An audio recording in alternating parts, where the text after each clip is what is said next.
मैंने अस्पताल में एक नर्स की नौकरी मजबूरी में की थी। उसी तरह मेरी देवरानी को भी विधवापन की मजबूरी ने एक लेडीज पुलिस इंस्पेक्टर बना दिया। हम दोनों औरतें आपस में कजन और मैट्रिक तक शिक्षा प्राप्त की हुई थी। शादी भी ऐसे लड़कों से हुई जो आपस में कजन थे और एक ही कंपनी में नौकरी करते थे। इसलिए हमारा रहना सहना भी एक ही घर में था, ताकि वो जब ड्यूटी पर हो तो हम अकेली ना हो। उन दिनों हमें किसी नौकरानी की सख्त जरूरत थी। ये उन दिनों की बात है जब हम दोनों कजन्स नौकरी नहीं करती थी। हमें किसी नौकरानी की सख्त जरूरत थी और कोई नौकरानी नहीं मिल रही थी। मेरे इस वक्त 2 बेटे थे और मेरी देवरानी अनीता के 3 बच्चे थे। 5 बच्चों का एक आंगन में खेलना, लड़ना, झगड़ना, जैसे उनके शोर शराबे में दिन गुजरने का पता ही नहीं चलता था। हम दोनों मिलकर घर का काम कर लिया करती थी। जब हम बड़े घर में शिफ्ट हुए तो उसकी सफाई सुथराई में काफी दिक्कत महसूस हुई।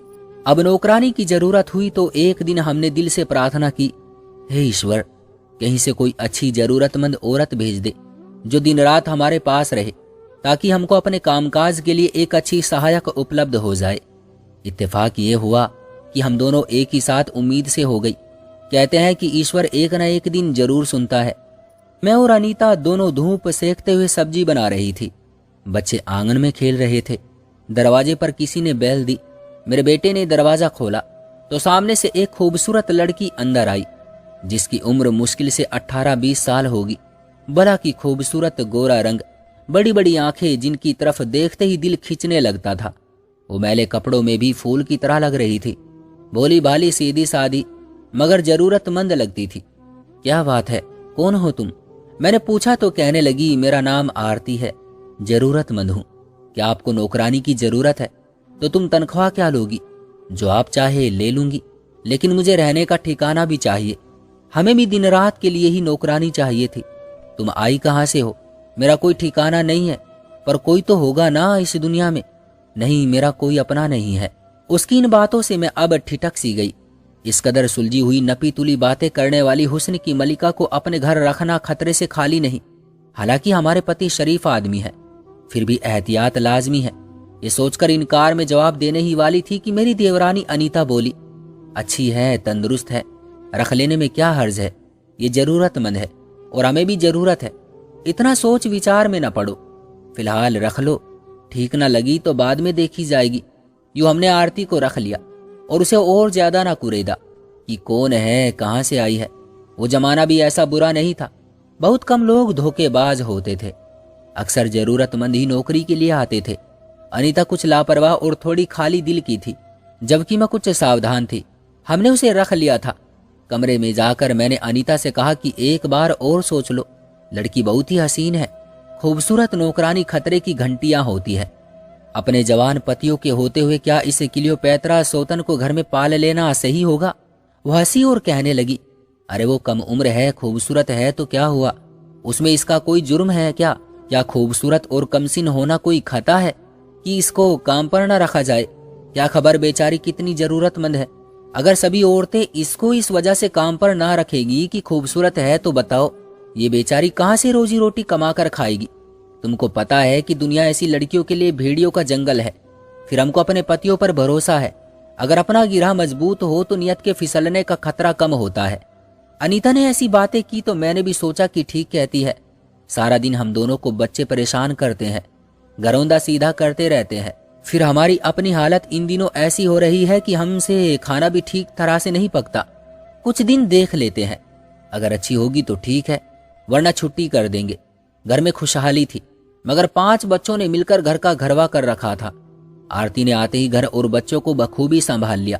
वो खुद को अनपढ़ कहती थी, लेकिन उसमें सूझबूझ एक पढ़ी लिखी बल्कि ग्रेजुएट लड़की जैसी थी। आरती को हमारे घर का काम करते 6 महीने गुजर गए। उसने हमें एक बार भी शिकायत का मौका ना दिया और न अपने काम में देरी बरती।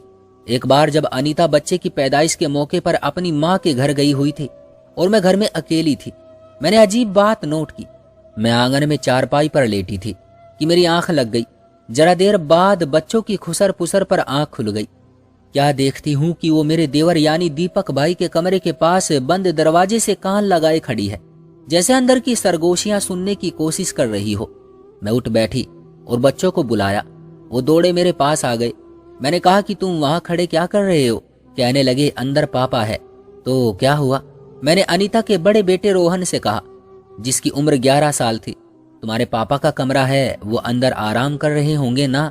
तो इस पर वो बोले, नहीं ताई जी, वो अकेले नहीं है, अंदर और कोई भी है। और कौन है? वो कुछ हिचकिचाए। तभी आरती का मुझे ख्याल आ गया। आरती कहाँ है? मैंने पूछा। उसको बुलाओ, मेरे बेटे लक्ष्य ने जवाब दिया।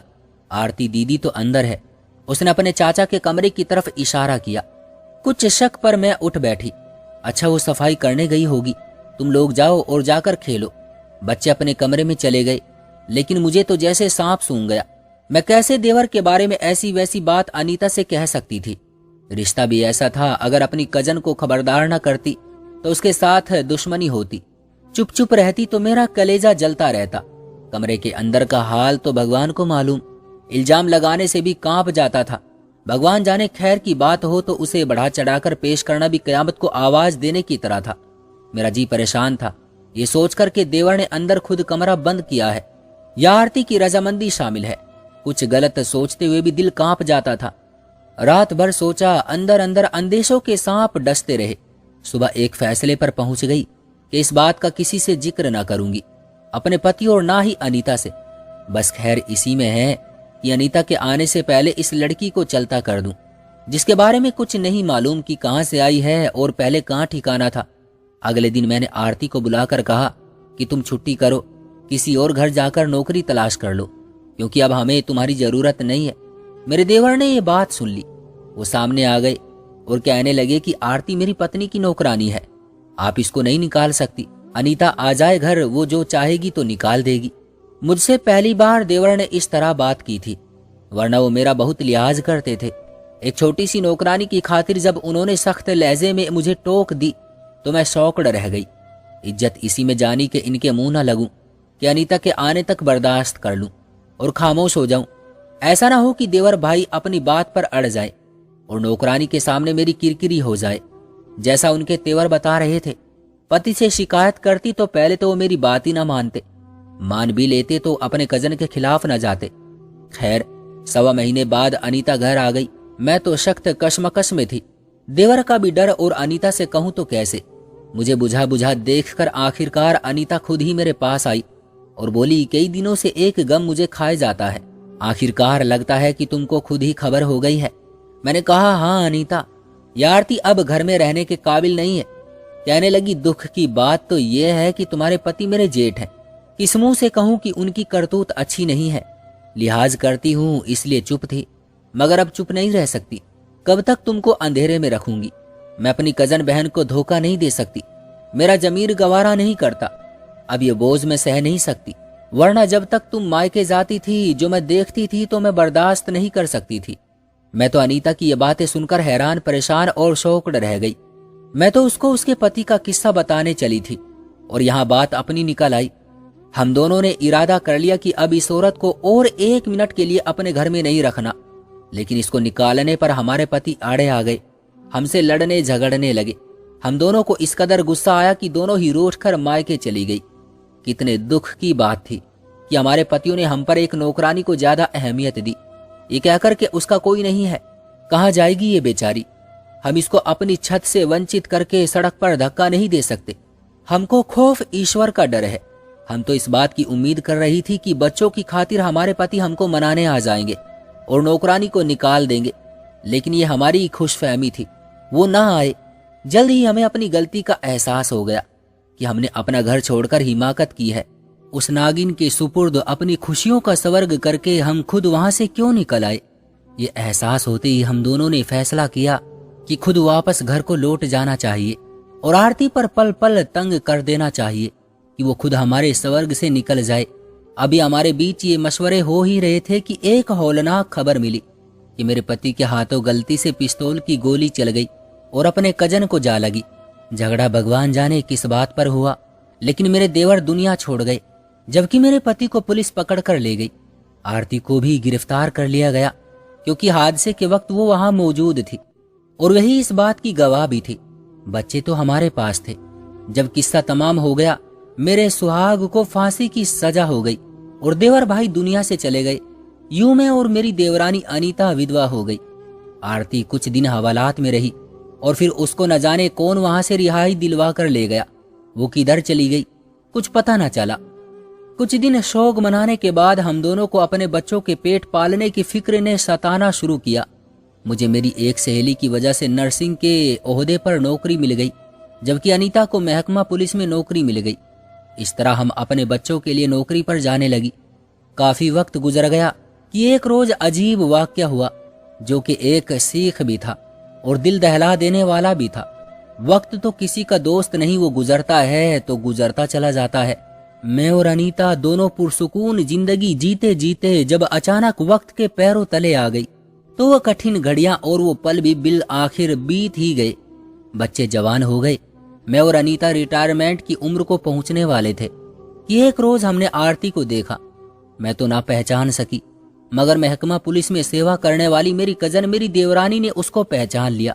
वो मेरे पास आई और कहा कि अभी चलो, तुम्हें कुछ दिखाना है। मैं अस्पताल में थी। आरती को भी उसी अस्पताल के मुर्दा घर में लाया गया था। अनीता उसके साथ उसी वैन में आई थी। उसको जब मुर्दा घर की बेंच पर डाला गया, वो तब भी साथ थी। मैं ड्यूटी खत्म कर चुकी थी। अनीता ने मुझे बाजू से पकड़ लिया, बोली, गुमान है जिसकी वजह से तुम्हारा मेरा घर तबाह हुआ, उसका आखिरी दीदार कर लूं। मैं हैरान व परेशान उसके साथ चली गई।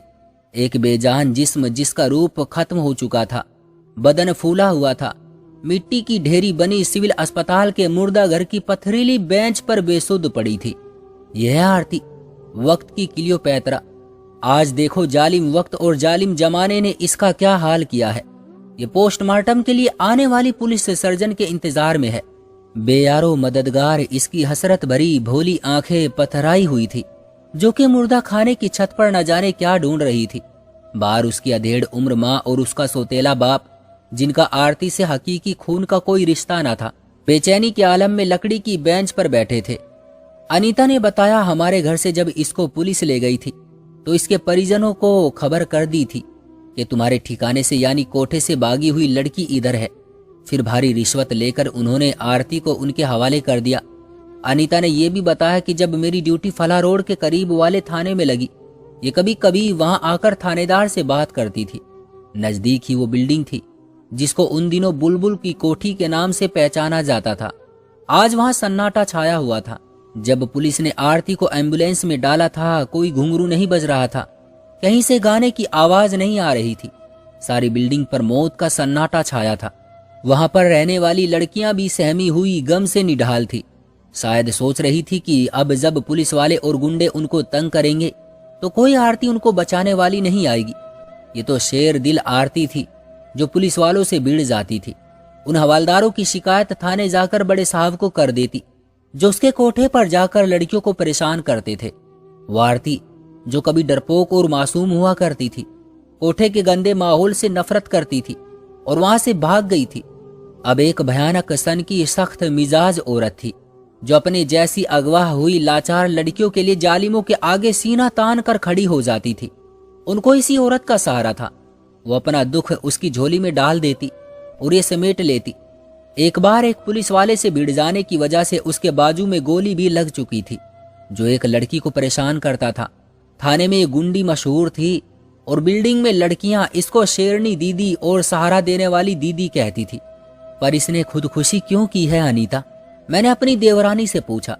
जिन लोगों ने इसको बचपन में अगवा किया और अपने अड्डे लाए, इनमें ही इसकी मुंह बोली एक माँ भी थी, जिससे पिछली रात इसका झगड़ा हो गया था।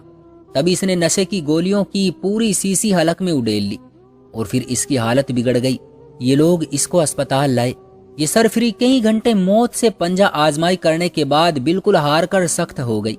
अनीता ने बताया कि जब वो मेरे पति के साथ पकड़े जाने पर रिहा हुई, अपनी बिल्डिंग की हीरोइन बन चुकी थी और लड़कियों के दिल पर इसका राज कायम हो गया था। पहले इस लाइन में काम करने वाले गुंडे जब चाहते और जिस लड़की को चाहते जबरदस्ती उठा ले जा सकते थे, लेकिन अब जब कोई व्यक्ति ऐसा जुल्म करने की कोशिश करता, ये लड़ने मरने और जान देने पर डट जाती थी। पुलिस वाले भी इससे कतराने लगे थे। दरअसल वो इस जगह के लायक न थी। इसने इस माहौल को कभी स्वीकार न किया था। 2-3 बार भाग भाग कर शरीफों के घरों में नौकरानी होने और मेहनत से रोजी रोटी कमाने की कोशिश भी की, और हर बार इन्हीं शरीफ घरों के मर्दों ने इसके हुस्न की वजह से इसको रुसवा कर डाला। इसको हर बार पुलिस के जरिए वापसी उसी कोठे पर आना पड़ा, क्योंकि पुलिस वाले इसको जानते थे कि ये कोठे से भाग जाती थी। इसी वजह से उसे बुरे और अच्छे हर आदमी से नफरत हो गई थी। वो सिर्फ उन लड़कियों से मोहब्बत करती थी जिनको शरीफ घरानों से अगवा करके यहाँ ला बैठाया जाता था। वो उनके आंसू पूछती, उनकी पासदारी में जान पर खेल जाती। उसके अंदर की नफरत ने उसे ये ताकत दी थी, या वो किसी से ना डरती थी। उसकी ख्वाहिश थी कि कोई एक शरीफ आदमी उससे शादी करे और उसको इज्जत की जिंदगी दे, जो उसके नसीब में न थी। इसी गम को कम करने के लिए इसने नशे का सहारा लिया। रफ्ता रफ्ता वो खतरनाक हद तक आधी हो गई। आरती जब जिंदगी का मुकदमा हार गई, एक हॉस्पिटल में ही उसका अंतिम संस्कार कर दिया गया, जहां लावारिस लाशों को जलाया जाता था। लेकिन उसके बाद उसकी तेरवी करने वाला भी कोई न था, और न ही कोई उसकी आत्मा की शांति के लिए प्रार्थना करने वाला था। उसकी वो मुंह बोली माँ जिसके पास वो रहती थी, उसको भी तहकीकात के लिए पुलिस ले गई थी। उस आरती के लिए किसी आंख से शायद ही कोई आंसू टपका हो। ईश्वर उसकी आत्मा को शांति दे। उस आरती की वजह से हम दोनों कजन्स की भी जिंदगी बर्बाद हुई। लेकिन मैं आज तक यही सोचती हूँ कि असल कसूरवार आखिर कौन था। दोस्तों, आप कमेंट बॉक्स में बताएं कि असल कसूरवार कौन है। उम्मीद है आज की ये कहानी भी आपको पसंद आई होगी। वीडियो को लाइक शेयर करके मेरे चैनल को भी सब्सक्राइब कर लें, ताकि आने वाली ऐसी ही शिक्षा से भरपूर जिंदगी बदल देने वाली वीडियोज आप तक वक्त पर पहुंचती रहे। मैं मिलता हूं आपसे अगली वीडियो में, तब तक के लिए धन्यवाद।